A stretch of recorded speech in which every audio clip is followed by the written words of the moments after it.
Good morning. ये हमारी BSc part 2 की ऑर्गेनिक केमिस्ट्री की क्लास है। अब तक इस सेशन में हमने अल्कोहल का काम फिनिश किया है और अल्कोहल के बाद आज हम क्या स्टार्ट कर रहे हैं, फिनॉल्स। तो सबसे पहले देखो कि अल्कोहल और फिनॉल में क्या अंतर होता है। हाइड्रोक्सी ग्रुप दोनों में प्रेजेंट होते हैं, लेकिन फिनॉल में और अल्कोहल में बहुत बेसिक डिफरेंस है कि अगर हाइड्रोक्सी ग्रुप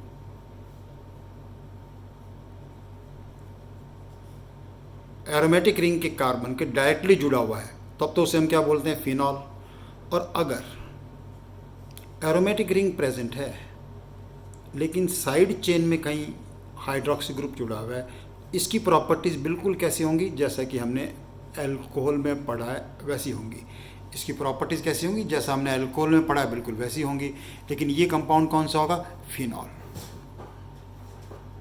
ये कंपाउंड कौन सा होगा, फिनॉल। दैट इज डेफिनेशन लिख लीजिए। Compounds in which hydroxy group is directly attached to carbon of aromatic ring are called phenols.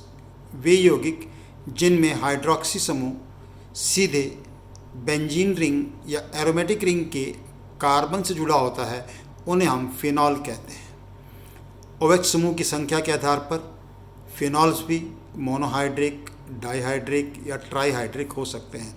On the basis of number of hydroxy group, phenols can also be classified into monohydric, dihydric and trihydric phenol. Okay, सबसे पहले हम देखते हैं structure से पहले देखते हैं कि फिनॉल्स के नॉमेनक्लेचर और आइसोमेरिज्म के बारे में। ओके, अब मोनोहाइड्रिक फिनॉल के कुछ एग्जांपल्स देखते हैं। फिनॉल कुछ कॉमन एग्जांपल लेंगे हम इसके अंदर। जैसे मान लो एक ग्रुप और लगाना है CH3, तो CH3 कहाँ लग सकता है, ऑर्थो मेटा पैरा पे लग सकता है। वह तो इसका नाम क्या हो जाएगा, 2 मिथाइल फिनॉल। 2 methyl phenol. लेकिन जैसा कि आप जानते हैं एरोमेटिक सिस्टम में कॉमन नेम की बड़ी इंपॉर्टेंट है। इसको हम 2 मिथाइल फिनॉल, ठीक है सिस्टमेटिक नाम है, लेकिन किस नाम से जानते हैं, क्रिसॉल। क्रिसॉल कौन सा हो गया, ऑर्थो पोजिशन में मिथाइल लगा है तो it will be called orthocresol. Orthocresol. Similarly monohydric और एग्जांपल कौन सा हो जाएगा, OH ग्रुप लगा है, यही मेटा पोजिशन पे लगा दिया तो इसका नाम क्या हो जाएगा, मेटाक्रिसॉल। सिमिलरली एक और आइसोमर पॉसिबल हो सकता है इसका, OH CH3, it will be called paracresol. 4 methyl phenol, 3 methyl phenol, ortho meta and paracresol. इसका जो मॉलिक्यूलर फार्मूला होता है उससे एक और एग्जांपल बन सकता है, लेकिन वो फिनॉल नहीं होगा, वो कंपाउंड क्या बन जाएगा, एल्कोहल बन जाएगा। वो कंपाउंड क्या होगा, एल्कोहल। देखिए ध्यान से, जैसे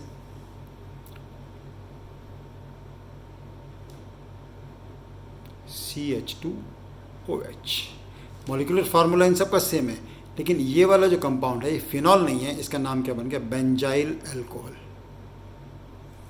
बेंजाइल अल्कोहल, बेंजाइल अल्कोहल, इसका नाम हो गया बेंजाइल अल्कोहल। ठीक है जी, तो ये अल्कोहल भी हो गया और फिनॉल के नाम आ गए। मोनोहाइड्रिक में कुछ और एग्जांपल देखते हैं, जैसे कुछ नेमिंग आ जाए इसके एग्जांपल उसके साथ लिखते हैं। OH, अब मान लो मैंने यहाँ लगा दिया Br ग्रुप, तो नाम क्या बन गया इसका, 2 ब्रोमोफिनॉल, ऑर्थोब्रोमोफिनॉल। नाम बोल रहा हूँ, लिख लीजिए आप, ऑर्थोब्रोमोफिनॉल, 2 ब्रोमोफिनॉल।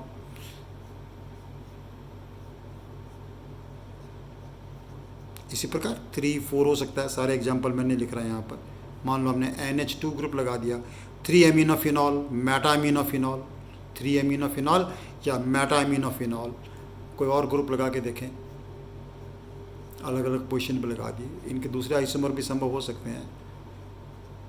Paranitrophenol, 4 nitrophenol. ओके, दो बहुत कॉमन एग्जांपल जो मोनोहाइड्रिक फिनॉल के काम आते हैं, हमारे काफ़ी काम आते हैं। इनके कॉमन नाम भी इम्पॉर्टेंट है, IUPAC नाम भी इम्पॉर्टेंट है। देखो ये वाला कंपाउंड, इसका कॉमन नेम आपको पहले तो पता होना चाहिए। इस कंपाउंड को हम बोलते हैं सैलिसिल एल्डिहाइड। क्या नाम है इसका, सैलिसिल एल्डिहाइड। IUPAC नाम क्या हो जाएगा, पोजीशन नंबर 2, मेन ग्रुप ये हो गया, 2 hydroxy benzaldehyde, 2 hydroxy benzaldehyde, ortho hydroxy benzaldehyde. तो its IUPAC name will be 2 hydroxy benzaldehyde. हालांकि बेंजल्डिहाइड का मोर प्रॉपर आईयूपीएसी नाम देखें तो होगा बेंजीन कार्बेल्डिहाइड, बेंजीन कार्बेल्डिहाइड। तो ये भी कह सकते हैं 2 हाइड्रोक्सी बेंजीन कार्बेल्डिहाइड, क्योंकि एरोमेटिक सिस्टम में CHO ग्रुप जब रिंग पे जुड़ा होता है तो एज ए सफिक्स लिखा जाता है, लेकिन benzaldehyde has been accepted name इसलिए 2 हाइड्रोक्सी बेंजल्डिहाइड भी ठीक है। ऐसे एक और इम्पॉर्टेंट कंपाउंड होता है मोनोहाइड्रिक फिनॉल का OH ग्रुप, और यहाँ कौन सा आ गया COOH, 2 hydroxy benzoic acid, 2 hydroxy benzoic acid, and it is very important compound called salicylic acid। 2 hydroxy benzoic acid तो आपको सिस्टम से नाम याद रहेगा, कॉमन नेम आप जरूर याद रखें इनके। एरोमेटिक सिस्टम में हमेशा कॉमन नेम ज़्यादा यूज़ लिए जाते हैं। सैलिसिलिक एसिड, जब भी क्वेश्चन होगा तो आपको आएगा सैलिसिलिक एसिड पे बेस्ड क्वेश्चन होगा, सैलिसिल एल्डिहाइड पे बेस्ड क्वेश्चन होगा, क्रिसॉल पे बेस्ड क्वेश्चन होता। तो their common names are very important, ये आपको ध्यान रखना है।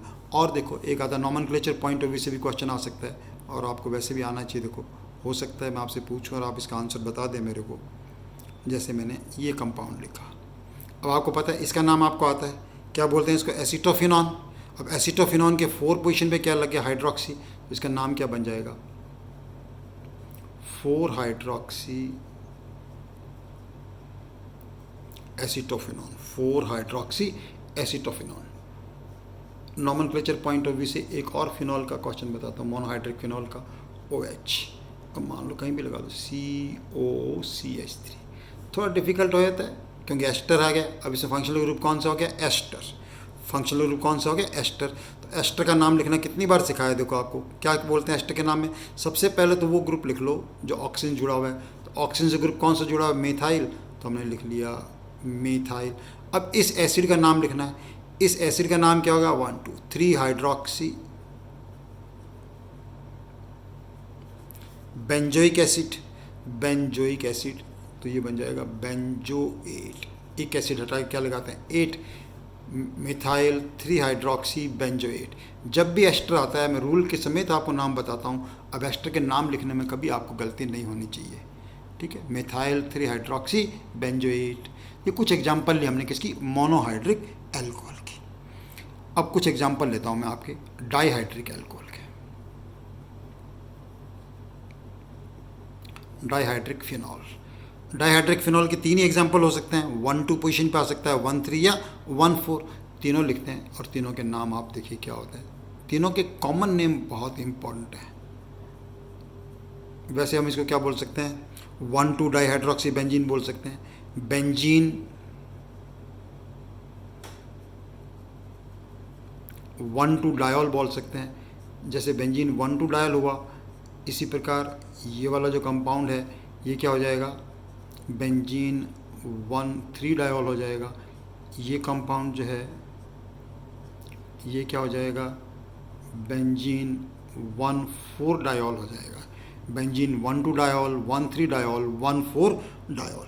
लेकिन इनके जो नाम इंपॉर्टेंट है कौन से हैं, अगेन कॉमन नेम।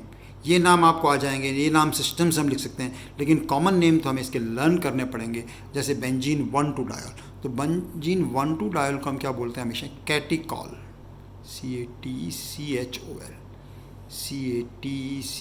कैटिकॉल। 1 3 डायोल को क्या बोलते हैं, रिसोर्सिनॉल, रिसोर्सिनॉल। और इसको हम क्या बोलते हैं, quinol, quinol, quinol, quinol, resorcinol, catechol. Benzene 1 2 diol, benzene 1 3 diol, benzene 1 4 diol.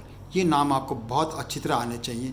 इसके बाद हम देखते हैं, देखो एग्जांपल किसके, ट्राईहाइड्रिक, हेडिंग डाल दो, ट्राईहाइड्रिक फिनॉल। नेक्स्ट नाम हम किसके देखते हैं, trihydric phenol. Okay, trihydric phenol में देखिए आप, अगेन ट्राईहाइड्रिक फिनॉल की कितने पॉसिबिलिटीज़ हो सकती हैं, 3 ही पॉसिबिलिटी हो सकती हैं। ट्राईहाइड्रिक फिनॉल की कितनी पॉसिबिलिटी हो सकती हैं, 3।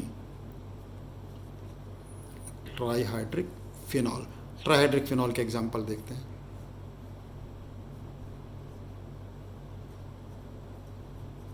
वन 2 3, फिर हम लगा लेंगे 1 2 4 और फिर लगा लेंगे हम 1, 3 और 5, 3। वह तो नाम अगर लिखना हो तो जैसे इसका नाम क्या लिखेंगे, हम IUPAC नाम लिखना चाहेंगे तो क्या लिखेंगे, बेंजीन 1, 2, 3 ट्रायोल। सिंपल हो गया, बेंजीन 1, 2, 3 ट्रायोल, ये हम आराम से लिख सकते हैं। लेकिन ये 1, 2, 4 ट्रायोल, ये क्या हो जाएगा 1, 3, 5 ट्रायोल। ओके, सिस्टमेटिक नाम में कोई प्रॉब्लम नहीं है, हमें रूल आता है उसके अकॉर्डिंग हमने नाम लिख लिया। लेकिन common name, their common name are very important और वो हमें आने चाहिए। जैसे बेंजीन 1, 2, 3 ट्रायोल, बेंजीन 1, 2, 3 ट्रायोल को हम क्या बोलते हैं, पायरोगैलोल, पायरोगैलोल। इसको देखो हमने क्या बोला था, क्यूनॉल, क्यूनॉल में यहाँ लगाएं, यहाँ लगाएं, यहाँ वो पोजीशन नंबर 2 होगी, तो इसका नाम क्या बन गया, हाइड्रोक्सी क्यूनॉल। एक ही पॉसिबिलिटी हो सकती है 1 to 4 की, इसका नाम क्या हो गया, कॉमन नेम इज क्यूनॉल से डिराइव हो गया, हाइड्रोक्सी क्यूनॉल, हाइड्रोक्सी क्यूनॉल। और जो सिमेट्रिकल ये वाला 135, इसका नाम होता है फ्लोरोग्लिसिनॉल, फ्लोरो में एफ नहीं, PHLORO, फ्लोरोग्लूसिनॉल, फ्लोरोग्लूसिनॉल, हाइड्रोक्सी क्यूनॉल और पायरोगैलोल, पायरोगैलोल। ये नाम आपको बहुत अच्छी तरह आपको आने चाहिए। ओके, अब इसके बाद ये तो हो गया कुछ नॉमेनक्लेचर एंड आइसोमेरिज्म की बात। जैसे डाइहाइड्रिक एल्कोहल है तो हमें पता होना चाहिए कि डाइहाइड्रिक फिनॉल के जो है कितने डेरिवेटिव पॉसिबल है, 3 पॉसिबल हो सकते हैं। ट्राइहाइड्रिक के कितने पॉसिबिलिटी हो सकते हैं, 3 हो सकते हैं। ओके, इनको ध्यान से देखिए आप बार बार और इनको लर्न करें अच्छी तरह से। अब मैं बताता हूँ आपको कि structure of phenol, before methods of preparation हम क्या लेंगे कि फिनॉल की जो स्ट्रक्चर है वो कैसे होती है। तो नेक्स्ट हेडिंग आप डाल दिए, structure of phenol. Next heading, structure of phenol. अब स्ट्रक्चर ऑफ फिनॉल देखने के लिए देखो मैं ऐसे समझाता हूँ आपको। ये फिनॉल है हमारे पास, ये फिनॉल है, देखिए ये कार्बन कैसा है, sp2 हाइब्रिडाइज्ड। ये ऑक्सीजन कैसी है, sp3 हाइब्रिडाइज्ड। और हाइड्रोजन का कौन सा ऑर्बिटल पार्टिसिपेट करेगा, 1s ऑर्बिटल पार्टिसिपेट करेगा। तो सबसे पहले तो हमें ये ध्यान रखना चाहिए कि जो फिनॉल की स्ट्रक्चर है इसके अंदर ये CO बॉन्ड है किसकी ओवरलैपिंग से बना, CO बॉन्ड जो है किसकी ओवरलैपिंग से बना, ये OH बॉन्ड किसकी ओवरलैपिंग से बना। ये क्वेश्चन हो गया ना अपने आप में कि CO बॉन्ड जो है किसकी ओवरलैपिंग से बना। तो CO बॉन्ड किसकी ओवरलैपिंग से बना, sp2 ऑफ कार्बन एंड ये क्या है, sp3 ऑफ ऑक्सीजन। कार्बन का sp2 और ऑक्सीजन के sp3 बॉन्ड की ओवरलैपिंग से बनता है। और ये OH बॉन्ड ये किससे बनता है, sp3 of oxygen and 1s of hydrogen, 1s of hydrogen. थोड़ा देखो मैं इसको दिखाने की कोशिश करता हूँ आपको, देखो कैसे बनेगा ये, how this bond will be form. देखिए ये कार्बन का sp2 हाइब्रिडाइज्ड ऑर्बिटल था, एक ने इससे ऑर्बिटल बना लिया, एक ने इससे ऑर्बिटल बना लिया, एक बचा जी। ये अब थे अपने पास ऑक्सीजन, ऑक्सीजन का जो sp3 हाइब्रिड ऑर्बिटल होंगे 3 तो क्या होंगे उसके पास, 4 हाइब्रिड ऑर्बिटल होंगे। 4 में से 2 हाइब्रिड ऑर्बिटल तो क्या होंगे, कंप्लीटली फिल्ड। 2 हाइब्रिड ऑर्बिटल तो क्या थे, कंप्लीटली फिल्ड। और एक हाइब्रिड ऑर्बिटल ने किससे ओवरलैपिंग कर ली, इससे। ये हो गया sp2 ऑफ कार्बन, ये हो गया sp3 ऑफ ऑक्सीजन, और इससे क्या बन गया, ये सिग्मा बॉन्ड बन गया जी। और ये जो बना एक ऑर्बिटल OH का बॉन्ड, ये हो गया 1s ऑफ हाइड्रोजन, और ये क्या बन गया, सिग्मा बॉन्ड। किससे बना, ये sp3 of oxygen and 1s of hydrogen की ओवरलैपिंग से बना। ओके, तो एज ए रिजल्ट देखो, अब एज ए रिजल्ट क्या हो गया इसके ऊपर, ओवरऑल रिजल्ट क्या रहा हमारे पास, देखिए इसका, दिस O बॉन्ड बन गया, O के ऊपर 2 इलेक्ट्रॉन पेयर आ गए और एक क्या बन गया, H बन गया, H। क्योंकि ऑक्सीजन sp3 हाइब्रिडाइड था तो ये COH जो है, COH बॉन्ड एंगल, ये पूरा जो COH बॉन्ड एंगल है it is 109 degree and 28 minute, 109 degree and 28 minute रहेगा। ये जो CO बॉन्ड लेंथ है, अगर मान लो कंपेयर करना हो एल्कोहल से हमें कंपेयर करना हो तो आप बता सकते हैं मेरे को, ये जो CO बॉन्ड लेंथ जो होगी it is around, exact value क्या लिखते हैं देखो थोड़ा सा, 136 पिकोमीटर। कितनी होगी, 136 पिकोमीटर। ये अल्कोहल से थोड़ी सी कम होगी, अल्कोहल से क्या होगी, थोड़ी सी कम होगी, क्योंकि इसके अंदर थोड़ा डबल बॉन्ड कैरेक्टर आ जाएगा, जब बाद में देखेंगे आप रेजोनेटिंग स्ट्रक्चर लिख के देखेंगे तो it will have a bit of double bond character, और डबल बॉन्ड कैरेक्टर के कारण ये जो बॉन्ड लेंथ है थोड़ी उससे क्या होगी, कम होगी जी। ओके, ये अपने पास आ गया। अच्छा, इसका डायपोल मोमेंट होगा, फिनॉल का डायपोल मोमेंट जो है वो एल्कोहल से थोड़ा सा कम होगा। फिनॉल का डायपोल मोमेंट जो है अप्रॉक्सीमेटली जो है it is 1.54 debye dipole moment of this is 1.54 debye, जो कि अल्कोहल से थोड़ा सा क्या होता है, कम।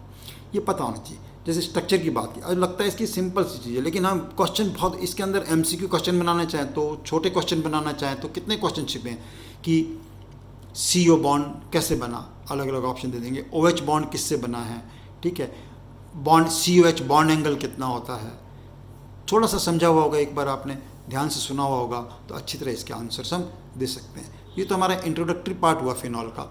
इस इंट्रोडक्टरी पार्ट के बाद नेक्स्ट हम क्या करते हैं, मेथड्स, हेडिंग डाल दीजिए, methods of preparation of phenol. Next heading डाल दीजिए आप, methods of preparation of phenol, phenol बनाने की विधियाँ। Methods of preparation of phenol, phenol बनाने की विधियाँ। ओके, नंबर 1 लिख लीजिए, methods of preparation of phenol, heading डाल दिया आपने, methods of preparation of phenol, और प्रेपरेशन ऑफ फिनॉल में नंबर 1 लिख लीजिए, फ्रॉम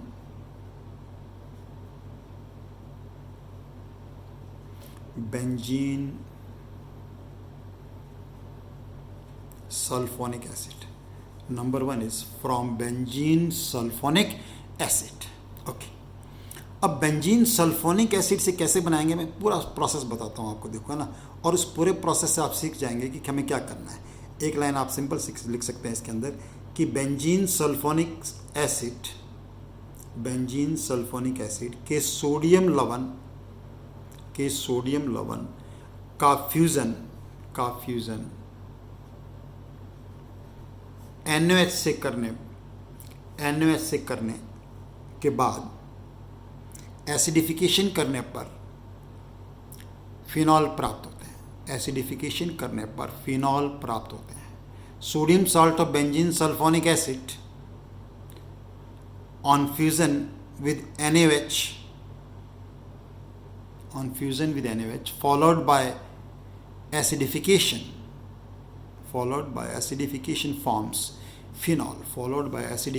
forms phenol। अब देखो, मैं बेंजीन सल्फोनिक एसिड से भी स्टार्ट नहीं करके सीधा इससे कितने सीक्वेंस आपको आएंगे, देखो रिएक्शन के। हमने स्टार्ट किया किससे, बेंजीन से स्टार्ट किया। बेंजीन से स्टार्ट करके सबसे पहला हमने रिएक्शन किससे कराया, इसका फ्यूमिंग H2SO4। आपको ध्यान है, इस रिएक्शन को क्या बोलते हैं हम, सल्फोनेशन बनेंगे तो प्रोडक्ट क्या बन जाएगा इसका, benzene sulphonic acid. What is the product form is benzene sulphonic acid. अब बेंजीन सल्फोनिक एसिड का हमने सोडियम से फ्यूजन किया तो क्या बन गया, इसका सोडियम सॉल्ट बन गया। ये यहाँ हमारा रिएक्टेंट था, सोडियम सॉल्ट बन गया। बेंजीन सल्फोनिक एसिड कौन सॉल्ट बन गया, सोडियम सॉल्ट बन गया जी। अब देखो, होता तो क्या है कि इसका फ्यूज़न करने पर हम डायरेक्ट प्रोडक्ट लिख सकते हैं NaOH, इसका फ्यूज़न करने पर डायरेक्ट NaOH प्रोडक्ट लिख सकते हैं। लेकिन देखो मैं क्या लिख रहा हूँ यहाँ पे, आंसर देखना, ध्यान से देखना आप इस आंसर को। NaOH, मैंने पहले एक NaOH लिखा, एक NaOH लिखता तो मैं यहाँ पर डायरेक्ट क्या लगा लेता, OH बना देता और प्लस Na2SO3 कर देता, वाटर बन जाता, फिनॉल बन गया। लेकिन क्योंकि फिनॉल, आप पढ़ेंगे लेटर ऑन कि फिनॉल एसिडिक नेचर का है, तो जो ये फिनॉल यहाँ बना है, यहाँ बनाना थोड़ा डायरेक्ट गलत हो जाएगा, लगभग चल भी जाएगा, काम चल जाएगा आपका एग्जामिनेशन पॉइंट ऑफ व्यू से, लेकिन थोड़ा गलत है वो। क्यों, ये जो फिनॉल एसिडिक नेचर का है, NaOH हमने ले रखा है, तो वास्तव में क्या बनेगा, फिनॉल का सोडियम सॉल्ट बन जाएगा। फिनॉल, क्योंकि फिनॉल एसिडिक था, NaOH एसिडिक, तो NaOH कितने ले लिया हमने, 2 NaOH ले लीजिए, प्लस Na2SO3 प्लस क्या हो गया, वाटर। ये हो गया सोडियम फिनॉक्साइड। और इस सोडियम फिनॉक्साइड का हम फॉलोड बाय एसिडिफिकेशन, यही लिखा है, ये सॉल्ट बन जाएगा। क्या बन गया, सॉल्ट। और इस सॉल्ट से हमें क्या लेना है, एसिड, तो एसिड से रिएक्शन कराया इसका, इसीलिए। तो अब आंसर क्या आ जाएगा हमारा, phenol, that is the product. ये तरीका होगा फिनॉल बनाना। ये स्टेप हमेशा ध्यान रखना, मैंने जो बताया कि यहाँ अगर आप OH बना देते हो डायरेक्ट और Na2SO3 लिख देते हो तो ठीक है, लेकिन थोड़ा गलत हो। क्यों गलत हो गया? क्योंकि वो जो फिनॉल बनेगा वो NaOH से वापस रिएक्शन कर लेगा और सोडियम फिनॉक्साइड बना लेगा। ये क्या बन गया? Sodium phenoxide. उसका हमने एसिडिफिकेशन किया, तब क्या बनेगा? फिनॉल। तो number 1 method is from benzene sulphonic acid. तो मैंने डायरेक्ट बेंजीन सल्फोनिक एसिड भी नहीं लिया, देखो हमने बेंजीन से बता दिया, बेंजीन का सल्फोनेशन, ये रिएक्शन आ गया। सीक्वेंस रिएक्शन में सारे आने चाहिए। कभी भी ऐसा क्वेश्चन तो आता नहीं कि how will you prepare it. Her reaction का कोई भी पार्ट कैसा भी हो वो हमें अंडरस्टैंड होना चाहिए। ओके, नंबर 2 मेथड लिखते हैं। Number 2 method for the preparation is from benzene diazonium chloride. आप लिख लीजिए from benzene diazonium chloride. Standard symbol नहीं, शॉर्ट में लिख दिया आपको मैंने, लिख लो फ्रॉम बेंजीन डायजोनियम। डायजोनियम की स्पेलिंग में लिख दिया डायजोनियम। डायजोनियम का मतलब क्या होगा? 2 नाइट्रोजन वाला chloride, benzene diazonium chloride. Okay, benzene diazonium chloride का हाइड्रोलिसिस करने पर फिनॉल मिलता है। सिंपल है रिएक्शन तो, कि benzene diazonium chloride on hydrolysis forms phenol. लेकिन बेंजीन डायजोनियम क्लोराइड कैसे बनाते हैं? मैं वापस देखो एक बार बेंजीन से शुरू करूंगा, कितने सारे सीक्वेंस इस रिएक्शन में आपको आ जाएंगे। देखो बेंजीन से स्टार्ट किया, बेंजीन से हम बनाना चाहते हैं एनिलीन। कभी डायरेक्ट नहीं बनेगा, पहले क्या करेंगे? इसका नाइट्रेशन। नाइट्रेशन के लिए आपको पता है रीजेंट क्या होता है? Concentrated nitric acid and concentrated H2SO4 का मिक्सचर। इसे हम क्या बोलते हैं? Nitrating mixture. पहला स्टेप में क्या बन गया? नाइट्रोबेंजीन। प्रोडक्ट क्या बन गया? नाइट्रोबेंजीन। ओके, इस रिएक्शन को नाइट्रेशन बोलते हैं। एक क्वेश्चन क्या बनता है? कौन सी रिएक्शन है ये? It is electrophilic substitution reaction. दूसरा क्वेश्चन बनता है इसके ऊपर, इसके अंदर इलेक्ट्रोफाइल क्या होता है? इस रिएक्शन में इलेक्ट्रोफाइल होता है नाइट्रोनियम आयन। हर रिएक्शन में मैं पूरी चीज़ बता रहा हूँ आपको, ध्यान सुनो। Nitronium ion. ओके, नाइट्रेशन बन गया। अब इस नाइट्रोबेंजीन का अगर हम 10+ HCl से कंप्लीट रिडक्शन करें, 6H रिडक्शन करें, तो प्रोडक्ट बनता है एनिलीन। तो प्रोडक्ट क्या बनता है? एनिलीन। अब एनिलीन का डाई एजोटाइजेशन करना है। क्या करना है? Die azotisation. डाई एजोटाइजेशन के लिए रिएक्शन से कराते हैं HNO2 से नाइट्रस एसिड से at a temperature less than 0 लिखा मैं, लेस देन 0 लिखा, क्योंकि टेम्परेचर बढ़ते ही ये रिएक्शन मुश्किल हो जाती है। तो mixture of sodium nitrite and HCl plus HCl है एट 0 डिग्री सेंटीग्रेड। अब इसका इस प्रोसेस, इस रिएक्शन का नाम ही क्या होता है? Diazotization. और डाई एजोटाइजेशन से क्या बन जाएगा प्रोडक्ट इसका? Benzene diazonium chloride. ये जो प्रोडक्ट बन गया इसका नाम क्या हो गया? Benzene diazonium chloride. इस बेंजीन डायजोनियम क्लोराइड का डाइल्यूट एसिड की प्रेजेंस में हाइड्रोलिसिस करेंगे तो product is phenol. Byproduct मिल जाएगा इसका नाइट्रोजन HCl। इंपॉर्टेंट मेथड है कि बेंजीन, हम डायजोनियम क्लोराइड पढ़ेंगे नाइट्रोजन वाले कंपाउंड में, फिर आएगा वापस ही reaction benzene diazonium chloride on hydrolysis forms phenol. Benzene diazonium chloride on hydrolysis forms phenol. Okay, तो आज की क्लास में इतना काफ़ी है। इन सबको रिवाइज करना है। अल्कोहल के बाद हमने फिनॉल स्टार्ट किया है। फिनॉल सीरीज़ का ये फर्स्ट लेक्चर है आपका। नेक्स्ट हम कंटिन्यू करेंगे यहीं से मेथड्स ऑफ प्रिपरेशन से। Okay, thank you very much.